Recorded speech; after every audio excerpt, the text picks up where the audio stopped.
trips, cause I never tripped on what they said. If you speaking from your heart, naysayers gon' aim for your head. Hey, what is going on YouTube? My name is Saphire and welcome to this video on my channel. This is going to be a video about how to get a nuke or De-Atomizer strike in Call of Duty Infinite Warfare. Now, this will be a list of things that I think are very important for you to get a nuke in Call of Duty Infinite Warfare. And personally, I think that all of these tips are very valid and you need to listen to every single one. It is what's helped me get some personal nukes, and I have gotten very close to getting some. I've currently only gotten 3, but honestly I think that is a lot better than a lot of people, so I do think that I have the right to give out some tips, and hopefully you guys enjoy it. If you guys like this video, please make sure to hit that like button below, as well as subscribe for more Call of Duty content. Let's go ahead and get into this list. Alrighty, so the first thing I want to get into is to use a suppressor on whatever nuke variant you are using.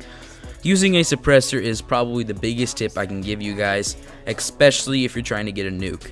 Now, using a suppressor may look like it's a bad thing to use because it decreases the damage for your gun, but what it does, it gets you off the minimap when you shoot. This is a huge thing to have, especially when you're not running counter UAV, because your enemy will see you on the minimap and you'll become a lot more vulnerable when you do not use a suppressor. Using a suppressor will definitely make it a lot easier to get a nuke. Second thing I want to go over is using a perk called Ghost. Using Ghost does the same thing. It keeps you off the minimap from UAVs and other things like that. Very important, you have to have it on if you want to get on those high kill streaks. Third thing I want to go over is to use a UAV and a counter UAV. Using these together will allow you to see your enemy and allow your enemy not to be able to see you. Kind of the same thing, but a little bit better of a tip, because honestly, being able to see your enemy before you can see them is a very important thing to be able to do. Next thing I want to go over is to don't go to the middle of the map.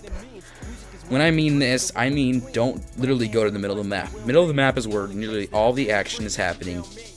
So many corners that you can get killed from, too many angles that you cannot look at all at once, and you will get killed, I promise you. Stay to the outskirts of the map and you will do a lot better. Next thing I want to go over is to not camp. Now when I mean this, it might shock a little bit of people, but honestly, if you camp in the corner of a map, people are going to catch on, and when you kill them 4 to 5 times, they're going to come back and target you. So you want to be constantly moving on the outskirts of the map, using those head glitches, and basically just constantly moving. Now the final tip I'm going to be giving you guys is to play with good teammates. This is a huge thing that you need to be able to do.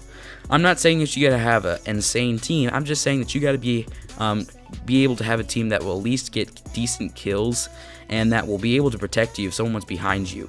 A lot of times when I'm playing public matches, I get so frustrated because I'm playing by myself and I get killed from behind when my teammates are just staring at me getting killed.